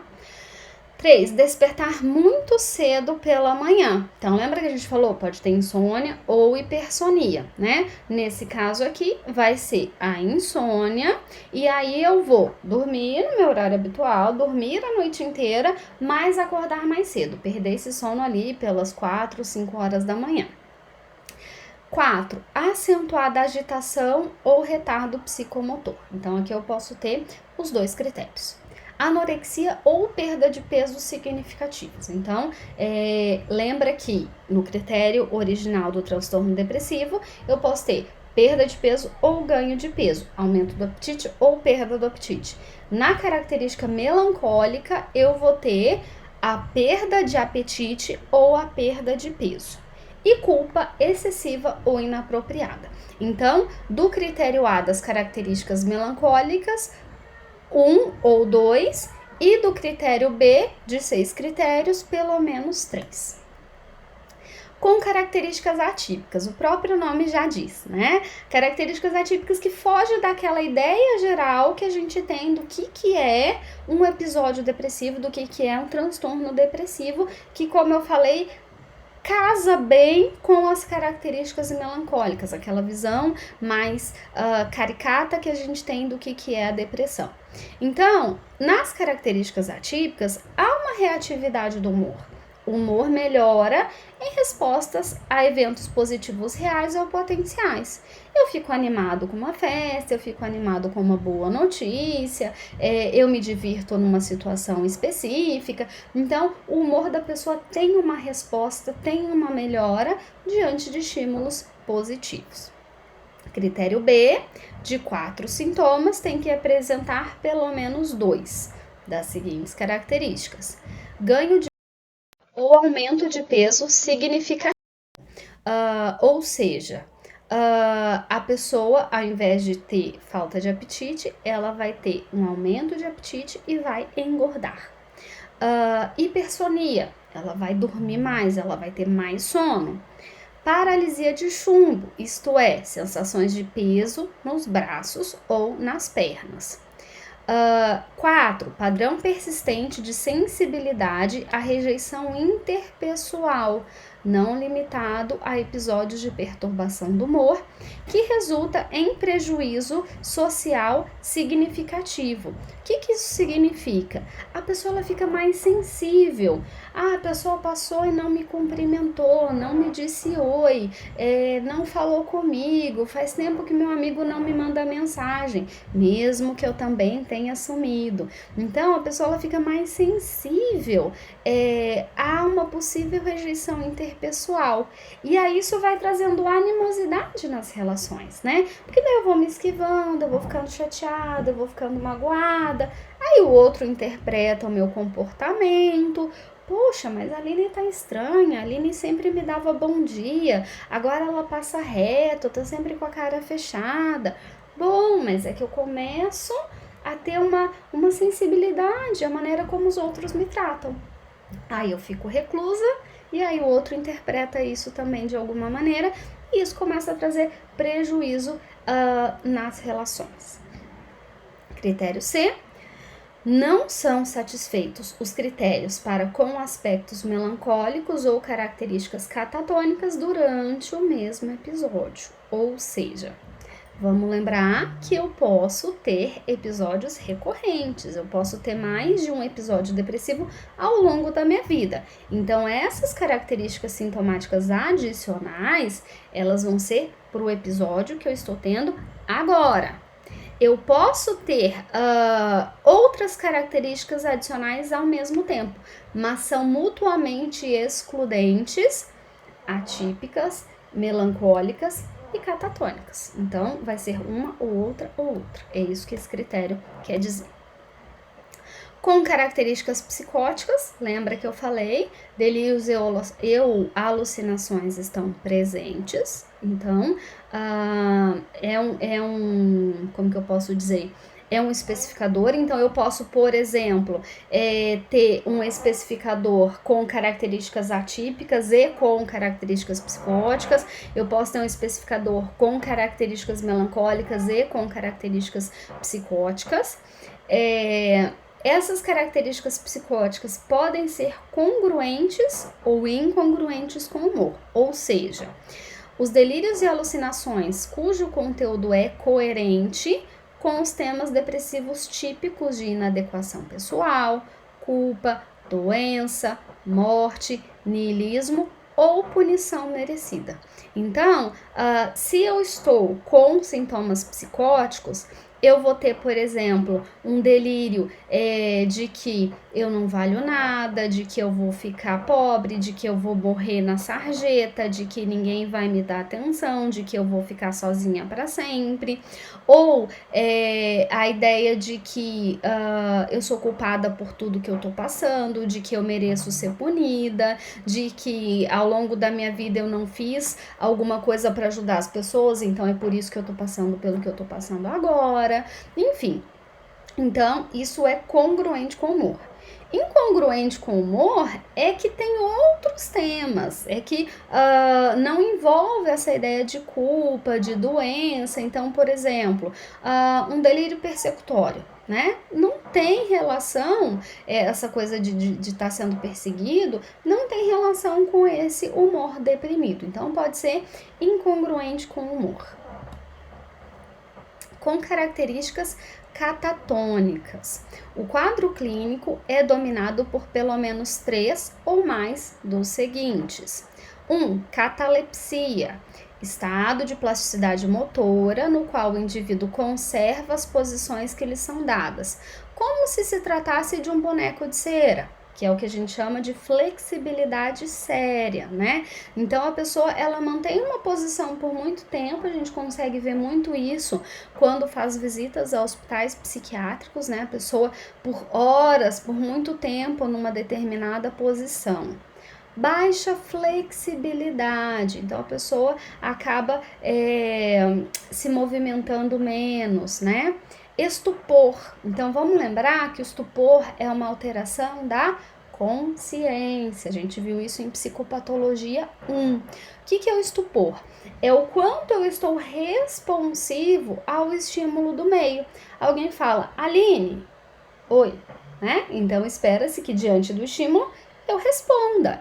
No estupor, eu tô pouco responsiva aos estímulos do meio. Alguém me chama pelo nome, alguém conversa comigo e eu não respondo a essa pessoa, tá? Então, ou alguém joga alguma coisa para mim, ou alguém me faz alguma pergunta. Então, o estupor é uma alteração do nível de consciência que tem a ver com o quão atento, responsivo eu estou em relação ao ambiente. Agitação, atividade motora excessiva, aparentemente sem objetivo e não influenciada por estímulos externos. Então lembra, não é que alguém falou, Aline, vai lá e corre de uma ponta a outra. Não, eu posso ficar andando, fazendo coisas sem no final produzir, atingir algum objetivo. O mutismo, que é uma alteração da fala, né? Então veja, eu sempre brinco, né? Porque psicopatologia 1 vem antes de psicopatologia 2, porque a gente vê todas as funções mentais e aí em psicopatologia 2 a gente vê como elas estão alteradas nos transtornos. Então, no especificador características catatônicas, eu posso ter o mutismo, que é quando a pessoa ela não fala, ela não responde. Ela tem a linguagem? Tem. Ela sabe falar? Fala, mas durante aquele período ela fica muda. Negativismo extremo, uma resistência aparentemente motivada a todas as instruções ou manutenção de uma postura rígida, né? Então, a pessoa, o experimentador, o avaliador, ele pede para a pessoa, por exemplo, tem uma tarefa no exame do estado mental que é para avaliar a compreensão verbal. Então, por exemplo, pegue um papel, dobre no meio e jogue no chão, né? Aí a pessoa, ela não faz. Então, isso é o negativismo, essa contraposição à ordem, ao pedido, à solicitação de alguma pessoa. Pega esse copo para mim. Não responde, não pega. Peculiaridades do movimento voluntário, evidenciadas por posturas, adoção voluntária de posturas bizarras ou inapropriadas. Então, quer dizer, ao invés dela estar sentada, dela estar deitada, dela estar interagindo, ela tem uma postura que é diferente, que é estranha, que não faz muito sentido naquele momento. Maneirismos, repetição automática dos movimentos de outra pessoa, né? Então, alguém passa a mão no cabelo, ela vai lá e passa a mão no cabelo também. Alguém passa a mão no rosto, ela passa a mão no rosto também. Movimentos estereotipados, fragmento de atividade motora que se repete interativamente por um longo período de tempo, por exemplo, balançar a cabeça ou fazer algo assim com as mãos. Caretas, né? Algo do tipo. Ecolalia, repetição automática da fala de outra pessoa. Então, por exemplo, como você tá hoje? Como você tá hoje? Né? Para quem assistiu o filme do Dafoe, ele apresentava a ecolalia, ele repetia o que o pai perguntava para ele. Ecopraxia, repetição automática dos movimentos de outra pessoa, né? Então, essa repetição aí do que o outro faz. Então, essas são as características catatônicas. O padrão sazonal, né? Esse especificador se aplica ao transtorno depressivo maior recorrente. O que é o padrão sazonal? Ou seja, já tem que ter apresentado outros episódios depressivos antes e ver uma regularidade desses episódios. Há uma relação temporal regular entre o início do episódio depressivo no transtorno depressivo maior e determinada estação do ano, por exemplo, outono ou inverno. Alguns estudos, eles relatam que países que têm uma menor duração do verão, que tem menor luminosidade, então nas fases de outono, inverno, que é mais frio, haveria uma maior incidência de episódios depressivos nessa época. Então isso seria o padrão sazonal. Nota: não incluir os casos nos quais existe um óbvio efeito de estressores psicossociais relacionados à estação. Por exemplo, estar regularmente desempregado a cada inverno, ter compromissos escolares regularmente na mesma época. Então, por exemplo, né? Fora essa situação de pandemia, para quem é aluno, professor, a gente sabe que tem os períodos mais estressantes. Então, por exemplo, num período regular, né? Maio, junho é a hora que o bicho começa a pegar, né? Ou seja, muito trabalho, muita prova, muita demanda, relatório de estágio. Então, eu posso ali ter um episódio depressivo nessa época. Se eu pegar o segundo semestre, vai ser ali final de outubro, mês de novembro, início de dezembro. Então, se nessa época eu entro num episódio depressivo, eu não vou atribuir um padrão sazonal, porque esse episódio depressivo pode estar sendo precipitado por uma condição, não pela época do ano. Entende? Ou, por exemplo, eu tenho um trabalho temporário, né? Habitualmente, por exemplo, a gente tem as contratações de final de ano, que vão lidar ali com o Natal. A gente tem as contratações da Páscoa, né? E aí eu trabalho nesses períodos, depois eu fico desempregado. Ou, para quem trabalha no campo, eu sou contratado para colher na safra. Na entre-safra eu fico sem trabalho. Isso não entra no padrão sazonal. Nos últimos 2 anos, ocorreram 2 episódios depressivos maiores, demonstrando as relações temporais sazonais definidas acima, e nenhum episódio não sazonal ocorreu no mesmo período. Então, a ideia de que eu consigo verificar um claro padrão sazonal nos episódios anteriores e superam o número de episódio depressivo não sazonal que podem ter ocorrido na vida do indivíduo. Então, perceba que é um critério que ele é mais difícil de acontecer, verificar essa regularidade na mesma época, no mesmo período de episódios depressivos anteriores. Bom, um outro especificador com sintomas ansiosos. definido com a presença de pelo menos 2 dos seguintes sintomas durante a maioria dos dias de um episódio depressivo maior ou transtorno depressivo persistente, distimia. Então, lembra que eu falei que a comorbidade entre transtorno depressivo e transtornos ansiosos é muito alta, mas esse especificador ele vai trazer a ocorrência, a presença de sintomas ansiosos junto com esse episódio depressivo, não necessariamente uma comorbidade. Ai, meu Deus, Aline, como é isso? Lembra, episódio depressivo, duração de pelo menos 2 semanas. Podendo se manter ali por 2, 3, 4, 5 meses, enfim, né? Então, durante esse episódio depressivo maior, eu tenho os sintomas ansiosos. Remissão do episódio depressivo maior, remissão dos sintomas ansiosos. Quando há uma comorbidade entre transtornos de ansiedade e transtornos depressivos, eles não precisam caminhar juntos necessariamente. Bom, sentir-se nervoso ou tenso, sentir-se anormalmente inquieto, dificuldade de se concentrar devido a preocupações. Então, eu começo a fazer alguma coisa, a fazer um relatório, vem pensamentos. Mas será que eu vou conseguir pagar a conta? Mas será que essa tosse minha não é sintoma de Covid? Será que a minha mãe tá bem? Será que ela tá segura? Será que ela não tá se expondo?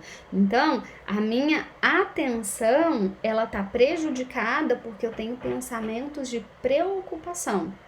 Preocupação, me ocupar antecipadamente. E aí eu não consigo me concentrar porque o foco do meu pensamento vai para as minhas preocupações. Temor de que algo terrível aconteça, né? Então eu fico ali ansiosa, com pensamentos catastróficos, pensando que algo ruim vai acontecer. Eu tenho um ditado bem pessimista que se encaixa bem, né? Nada é tão ruim que não possa piorar. Então a pessoa ela fica quase com esse mantra ali na cabeça dela. Sentimento de que o indivíduo possa perder o controle de si mesmo, ou seja, eu não vou suportar, eu não vou dar conta, eu vou enlouquecer. Agora, em tempos de isolamento social, né, as pessoas estão preocupadas. Ou seja, será que eu vou conseguir passar por esse período? Será que eu não vou ficar louca? Será que eu não tô tendo já coisas diferentes aí acontecendo? Especificar a gravidade atual, né? Então, de 5 sintomas, é leve se eu tenho 2, é moderado se eu tenho 3, é de moderado a grave se eu tenho 4 ou 5 sintomas, e grave, 4 ou 5 sintomas, com agitação psicomotora, que vai revelar também ali esse quadro de ansiedade. Com características mistas, né? Então, é um outro critério adicional especificador.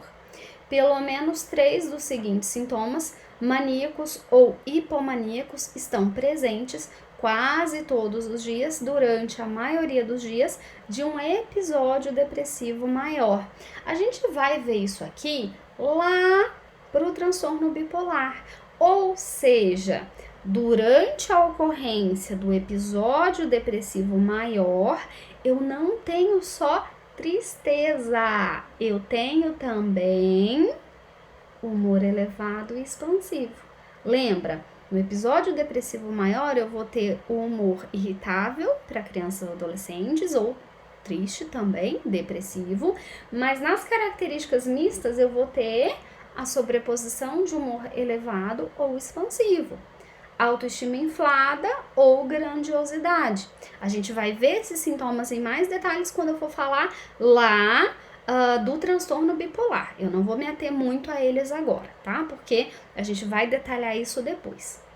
Mais loquaz do que o habitual, fuga de ideias ou experiência subjetiva de que os pensamentos estão acelerados, aumento na energia ou na atividade dirigida a objetivos, envolvimento excessivo em atividades, redução da necessidade de sono, enfim. Então, para indivíduos cujos sintomas satisfazem todos os critérios de mania ou hipomania, o diagnóstico é transtorno bipolar do tipo 1 ou tipo 2. Então, por isso que eu não vou me deter agora. Por que eu estou falando disso agora? Porque é um especificador que pode trazer, né, o episódio depressivo não clássico com a sobreposição de sintomas de mania ou hipomania, porque vocês vão ver isso ali e vão me questionar. Então, por isso que eu citei por cima, mas eu vou me deter mais detalhadamente quando eu for falar de transtorno bipolar.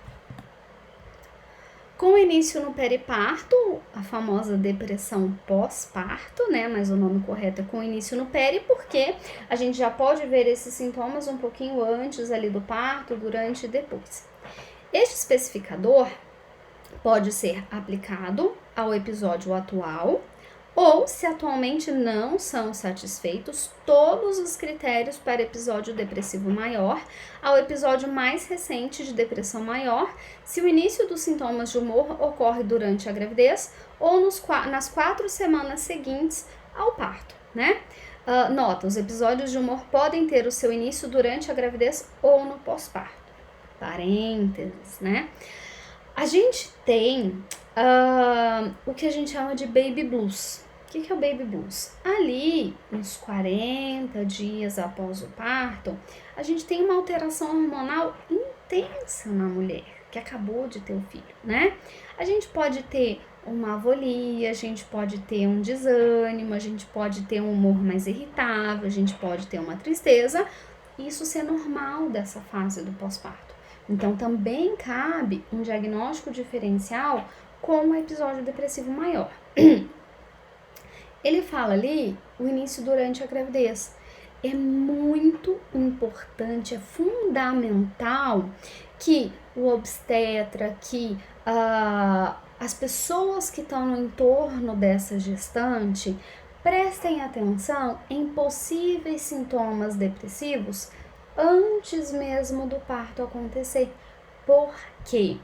A gente pode ter um episódio depressivo maior com início no periparto, com sintomas psicóticos. Então, muitas vezes as mulheres vão relatar: eu não tenho vontade de pegar meu filho, eu olho para ele e eu tenho um distanciamento, o choro dele me irrita muito, eu tenho pensamentos de acabar com a minha vida e acabar com a vida dele, eu tô ouvindo vozes de que eu tenho que acabar com a vida do meu filho, né, com sintomas psicóticos. Então, isso pode ser muito grave e muito prejudicial a essa mãe e a esse bebê. E a gente precisa dispor de ajuda para essa mulher e para esse bebê, porque você imagina, um bebê, ele já demanda muito da mãe. Imagina com um episódio depressivo ao mesmo tempo. Às vezes vai ter que entrar com medicação, talvez suspendendo até a amamentação.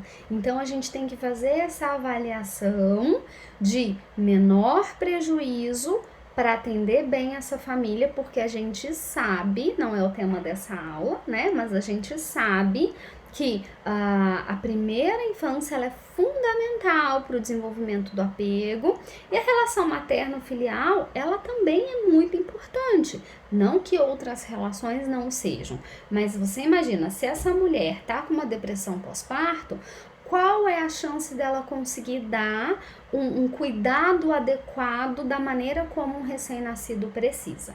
Então a gente tem que estar muito atento a uma depressão com início no periparto. Bom, prevalência. A gente sabe que a depressão é um dos transtornos mais comuns, né? É chamado de o mal do século. Nos Estados Unidos, se estima uma prevalência de mais ou menos 7%.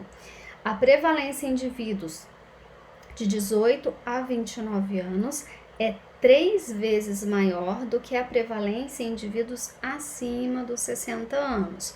Porém, a gente tem que avaliar algumas questões sociais, né? No nosso país, infelizmente, a gente tem assistido a novas regras de aposentadoria, né? A gente até brinca com muita tristeza e com muito fundo de verdade, se um dia eu aposentar, se é que eu vou me aposentar. Então a gente tem visto crescer o número de suicídio entre idosos, né? Por quê? A gente tem aumento de gastos com medicação. Muitos idosos têm que ajudar os filhos. Então a gente tem que avaliar que essa prevalência ela pode subir atualmente, dadas as questões sociais, financeiras, em relação, por exemplo, à aposentadoria. Pessoas do sexo feminino experimentam os índices de 1,5 a 3 vezes mais altos do que o masculino, começando na adolescência. Então, as mulheres sofrem mais de depressão do que os homens, né? A gente até mais ou menos tem algumas hipóteses, alguns estudos que dizem o porquê. As mulheres, elas têm uma sobrecarga de tarefas e atividades, né? Ou seja, ela vai para o mercado de trabalho, a gente tem muitas mulheres, até a maioria das famílias, com a mulher sendo a principal fonte de renda, sendo a chefia, sendo a chefe da família, muitas sozinhas sem um parceiro ou uma parceira para dividir as responsabilidades do cuidado da casa, dos filhos, do sustento. Essa tripla jornada, né? Então trabalha fora, às vezes tem mais de um emprego formal e chega em casa, tem as tarefas domésticas, tem as tarefas de cuidado aos filhos. A gente sabe que socialmente é a mulher que acaba se envolvendo mais na educação dos filhos, então toda essa carga mental e esse excesso de trabalho em tripla jornada favorece o desenvolvimento de depressão nas mulheres, e poderia explicar aí, além das questões hormonais, né, esse excesso de depressão em mulheres. Fatores de risco e prognóstico, né? Então, o que está ali na base, o que explicaria a suscetibilidade ao transtorno depressivo? Então, em termos de fatores temperamentais, de personalidade, a gente tem o fator neuroticismo, afetividade negativa, né? Em que altos níveis parecem aumentar a probabilidade de um indivíduo ter o episódio depressivo em resposta a eventos estressantes. Então, dentro dos fatores aí de personalidade, o neuroticismo é um dos fatores de personalidade e ele está associado a muitos transtornos mentais.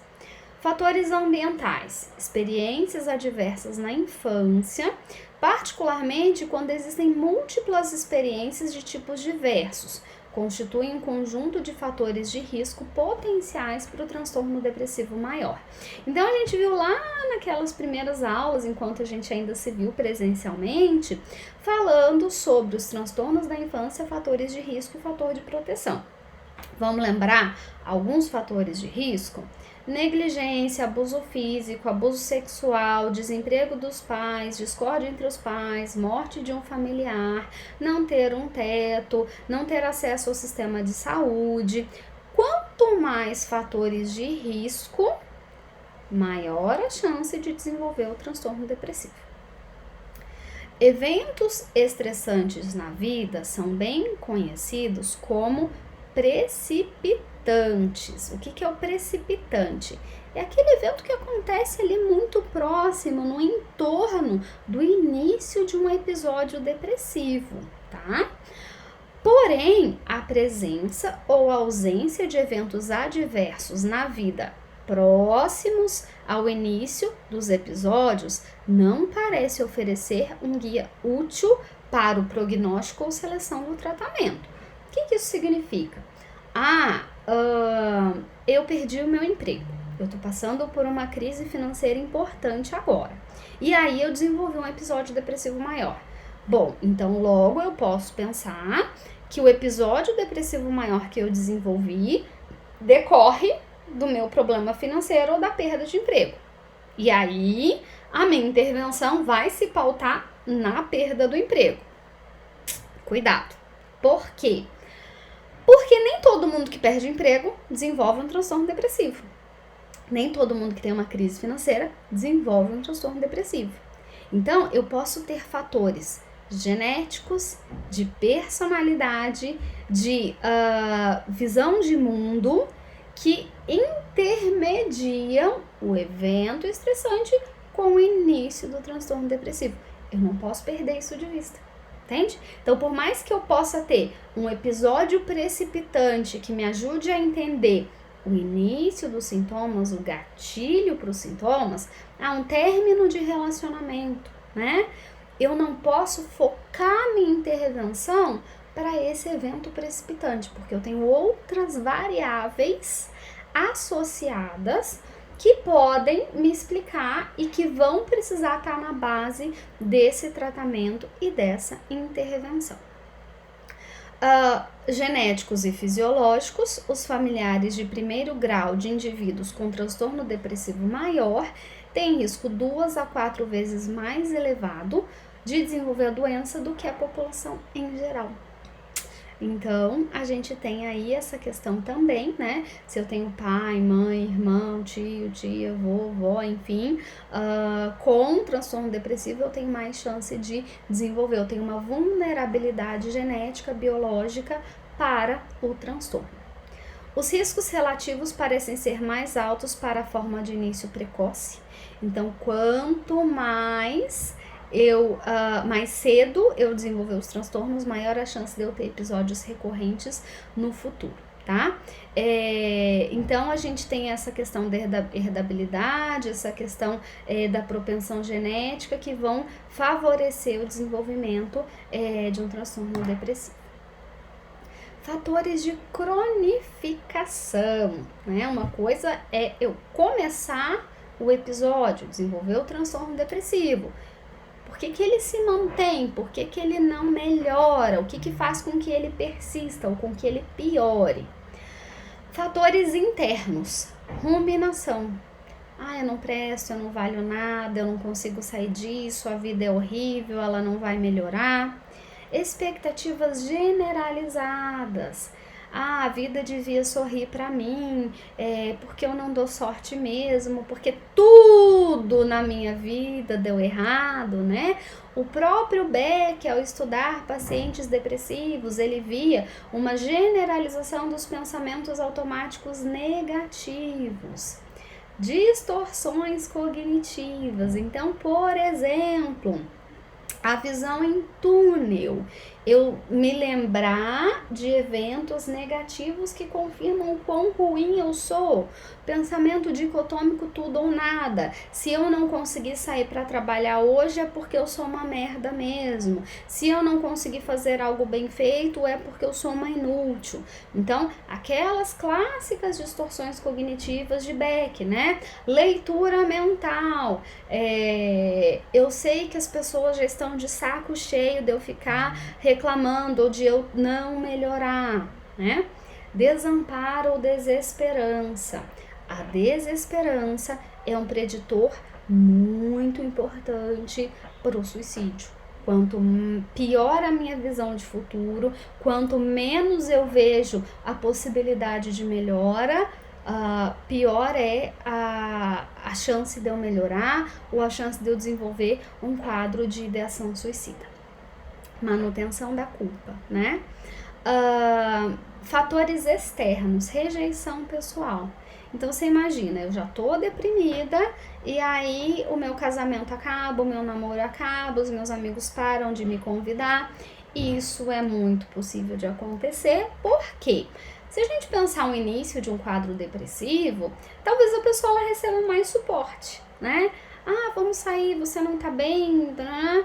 Só que pensa um quadro que se mantém por mais tempo. Qual que é a chance das pessoas se manterem ali, solícitas, prontas, dando suporte? Então, essa rejeição pessoal, ela pode acontecer e cronificar o quadro depressivo.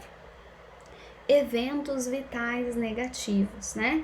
Perda financeira, perda de trabalho, perda de pessoas, acontecimentos ruins de uma maneira geral.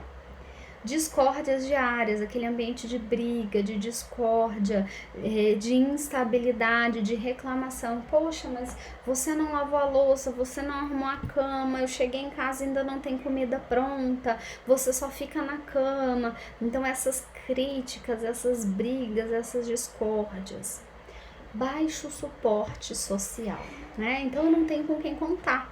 Eu sou sozinha, ou eu não tenho pessoas que me ajudem nesse momento. E busca de feedback negativo, né? Então, quando a gente acaba interagindo com pessoas que são muito críticas, que acabam colocando a gente para baixo. Pode haver problemas conjugais, né? Então, como eu falei, o quadro depressivo, eu vou ter uma perda de rendimento, de autonomia, eu vou ter prejuízo nas relações. Às vezes a pessoa que está do lado não suporta e acaba rompendo a relação, o que é ruim porque pensa, né? É como se eu só servisse quando eu tô bem, quando eu tô ativa, quando eu tô doente eu não sirvo, né? É muito triste, mas muitas vezes é uma realidade. Perda de emprego, então muitas vezes no trabalho a pessoa apresenta algum atestado, quando volta perde o emprego, ou não chega a se tratar, não chega a pegar atestado, mas falta no trabalho, chega atrasada, perde rendimento. Às vezes a pessoa não sabe nem dos direitos dela. Por incrível que pareça, isso acontece. E daí ela é mandada embora, mas ela tá com quadro depressivo. Ela não sabe que ela tinha direitos, né? Problemas acadêmicos. Alguns de vocês talvez estão passando por isso. E é importante a gente perceber. Eu estou num quadro depressivo, eu não tenho condições de continuar. Então, a gente precisa se cuidar. Nossa saúde mental, ela tem que ser prioridade, né? Quando a gente está num quadro depressivo, a gente pode faltar aula, a gente não tem ânimo para fazer as atividades, a gente tem uma dificuldade com a atenção e com a concentração, né? Então, a gente precisa reconhecer, eu estou num quadro depressivo, eu não estou conseguindo levar. Talvez eu precise me afastar para me cuidar, para melhorar, para então depois seguir com os estudos, com as minhas atividades. Então pensa, se a gente tem um atestado laboral, porque a gente não está em condições de trabalhar, talvez a gente não esteja em condições de estudar. Muitas vezes a pessoa acaba fazendo abuso de álcool ou outras substâncias. Então tudo isso vai se somando, vai cronificando, vai piorando a situação e a condição da pessoa. Fatores de proteção, né? Então, mesmo num episódio, né, mesmo com transtorno depressivo, o que me ajuda a sair dele, a melhorar, a ter mais recursos de enfrentamento, né? Temperamento equilibrado e regenerador. Então, quando a pessoa, ao contrário do neuroticismo, né, ela experimenta habitualmente emoções mais agradáveis, ela consegue ter tranquilidade para lidar, resolver os problemas. Quando ela tem um bem-estar físico, então é fundamental fazer atividade física, de preferência atividade aeróbica. Caminhar, correr, andar de bicicleta, pular corda, atividades que aceleram o ritmo cardíaco. Aí vocês vão me dizer: Aline, eu tô isolada em casa, a academia tá fechada, não posso sair para parques, os parques estão fechados. Como eu vou fazer atividade física? Eu li relatos na internet de pessoas que correram 40 quilômetros em casa, num espaço de 7 metros. Então fica andando em torno da casa. Ah, não, eu moro num apartamento, numa kitnet que é muito pequena. Consegue uma corda? Consegue pular corda, né? Ah, eu moro, tem escada, consegue subir e descer a escada? Então, mesmo em tempos de isolamento social, a gente consegue manter algum nível de atividade física. E isso é fundamental para manejo da depressão. Estratégias de enfrentamento, né? Então, como eu vou lidar? Como eu vou manejar? Ah, então ativação comportamental. Eu vou fazer atividades que mesmo sem vontade, mas eu sei que depois vão me fazer bem. Eu vou pedir ajuda para uma pessoa. Eu perdi o emprego, mas eu vou mandar currículo, que outras oportunidades que eu posso ter. Enfim, então, como que eu vou lidar? Como que eu vou manejar essa situação? Competência social e pessoal. Então a gente sabe que habilidades sociais, elas ajudam, elas são fundamentais para manejo de dificuldades. Relações positivas com os pares, ou seja, quando eu tenho rede de apoio, quando essas pessoas são suporte para mim, quando elas me ajudam, né? Então, por exemplo, eu tô em quarentena, eu não posso sair porque eu tô com sintomas, eu tô com a Covid. Tem alguém que vai no mercado para mim, coloca comida ali na porta da minha casa, né? Tem alguém que leva o meu lixo para fora. Eu me sinto com suporte, eu sinto que eu posso contar com as pessoas. Relações familiares positivas. Tem família que mais atrapalha do que ajuda, né? Então, eu posso contar com a minha família, eu sinto que a minha família me ama, eu sinto que eles estão disponíveis para mim, eu sinto que eles são suporte para mim. Risco de suicídio. A gente não pode falar de depressão sem falar de suicídio. Então, o risco de suicídio, ele é aumentado no sexo masculino. A gente sabe que os homens, eles tentam menos se matar, mas eles conseguem mais se matar, porque eles usam meios mais letais, como, por exemplo, enforcamento ou arma de fogo, e é por isso que a gente é totalmente contrário ao armamento da população, porque, especialmente numa época como essa, a maioria das pessoas isoladas socialmente, aumentando o problema de transtornos mentais, aumentando a chance de ideação suicida, e aí você tem um meio letal, complicado. Ser solteiro ou viver sozinho, então a gente sabe que ter uma rede de apoio, poder contar com as pessoas é fator de proteção, e não ter entra como fator de risco. Ter sentimentos proeminentes de desesperança. Falei para vocês agora há pouco, né, que a desesperança, ela é um preditor de ideação e tentativa de suicídio. Se eu tenho a ideia de que nada é tão ruim, que não possa piorar, de que as coisas vão piorar, de que elas não serão melhores, por que eu vou continuar vivo, né? E aí, por exemplo, a gente tem fatores de proteção como ter um filho, como acreditar que as pessoas dependem de mim, ter animais, né? A gente já ouviu relatos de pessoas que frequentam CAPS que falam assim: eu só não me mato porque eu tenho meu cachorro, porque eu tenho meu gato, porque eu sei que se eu me matar ele vai sentir minha falta, porque eu sei que se eu acabar com a minha vida ele não vai ter quem cuide dele, a minha irmã não gosta de animal, então eu sei que ela não vai cuidar, que ele vai pra rua. Então, quer dizer, se eu tenho alguém que depende de mim, diminui a chance de eu me matar. Se eu sou sozinha no mundo, ou se eu até tenho filhos, mas a mãe dele cuida, o pai dele cuida, a pessoa vai ficar melhor sem mim, isso aumenta a chance do risco de suicídio. A presença do transtorno de personalidade borderline aumenta sensivelmente o risco de tentativas de suicídio futuras. Então a gente sabe que é um transtorno que está muito associado a tentativas, a ideação suicida, e comórbido com transtorno depressivo também aumentaria ali o risco de suicídio. Bom, e aí então, tendo em vista todos esses critérios de transtorno depressivo maior, a gente vai ler um depoimento, é um depoimento retirado da internet, para não expor ninguém, né? Então, tá disponível para todo mundo, eu retirei da internet. E já faz tempo, então não é atual, não vem da Covid, né? Sou portuguesa, tenho 25 anos e desde os 18 eu sofro de depressão.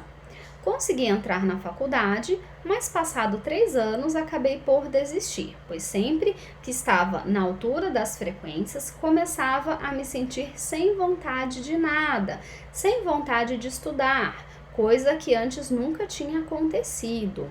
Então, a questão da avolia, da perda do interesse ou prazer, né? Então, esses que estão em negrito, eles representam os sintomas. Sempre fui muito boa aluna, sempre gostei de estudar, mas isso só durou até o 12º ano. Abandonei os estudos pensando que talvez estivesse no curso errado e decidi arranjar trabalho. Então isso pode acontecer, né? Eu tô estudando, eu tô trabalhando, vem um episódio depressivo e eu acabo achando que eu tô no lugar errado, mas talvez é outra coisa. Mas tudo continuou igual. Tenho tido períodos muito maus que só passam depois de eu tentar suicídio. Então a gente vê aqui o critério 9, ideação suicida. E é que chega a uma altura que eu não aguento mais. Já estou farta de ir a médicos e não só tomar medicamentos, e nada resulta. Já pelo menos 3 vezes que tentei me suicidar e dessa última eu não sei como escapei. A minha vontade era nunca ter nascido, pois só faço sofrer aquele que mais amo, né? Então aquela ideia da culpa excessiva.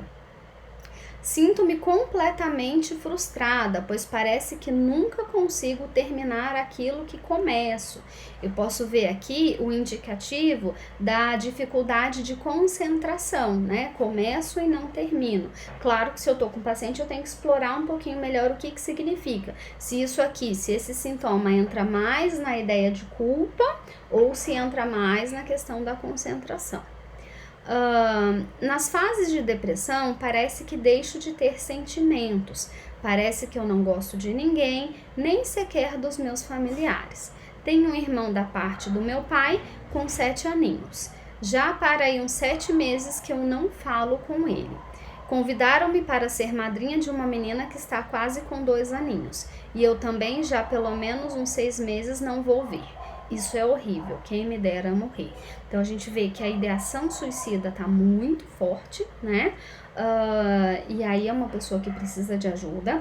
Eu vou chamar a atenção para um detalhe muito importante aqui, que é a medicação, tá?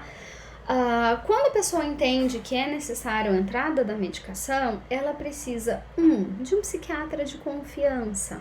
2, manter a regularidade do tratamento.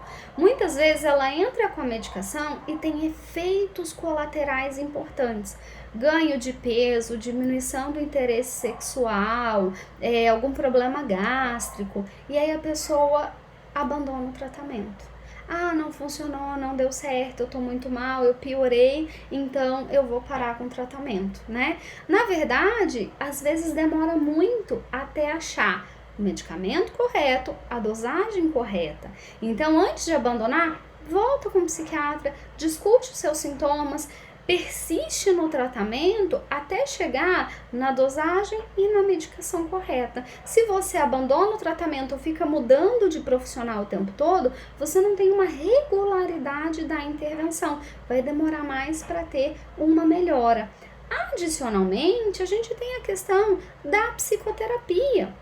Ou seja, eu preciso perseverar no tratamento e não só até ter uma remissão dos sintomas, porque às vezes eu tenho questões de personalidade de base. Então, o terapeuta ele vai entrar com a intervenção para depressão e aí depois que eu tenho remissão de sintomas, ele vai avaliar questões de personalidade ou sociais que podem estar na base de um futuro episódio depressivo.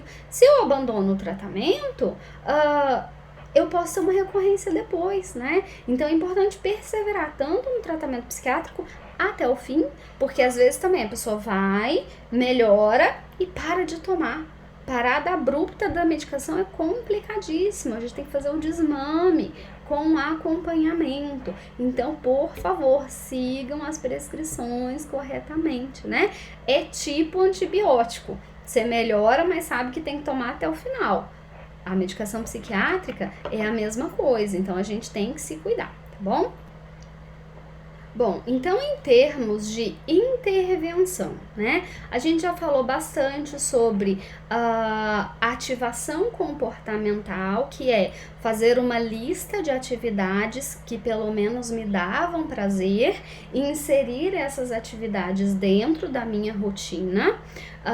fazer um automonitoramento, então o que realmente me deu prazer, o que não me deu prazer, e tentar manter, mesmo que contra a vontade, mesmo que, ai, não tô afim, mas eu vou fazer, né? Também a atividade física aeróbica é fundamental, ela é importante. A avaliação, a análise dos pensamentos automáticos negativos, né? De desvalia, de inutilidade, de culpa, a análise das distorções cognitivas. Então a gente precisa avaliar o potencial, o que a pessoa consegue fazer, o que é distorcido, o que não é distorcido. A resolução de problemas é outra técnica fundamental dentro da depressão, né? A intervenção e manejo para o suicídio é algo importante, é o principal foco quando isso está presente, enfim. Então a gente tem algumas estratégias de manejo e aquilo que eu falei também, que envolve teve remissão de sintomas? Teve melhora? Segue com o tratamento, avalia se tem questões de personalidade de base, tá? Então, não é o foco desse vídeo, né? O foco desse vídeo era apresentar os critérios para depressão, falar dos sintomas, falar das características sintomáticas adicionais, mas a gente já deu ali algumas dicas de intervenção para depressão, aumento da rede de apoio, aumento da socialização, também são fundamentais para passar por essa fase, para passar por esse episódio, tá bom? Obrigada!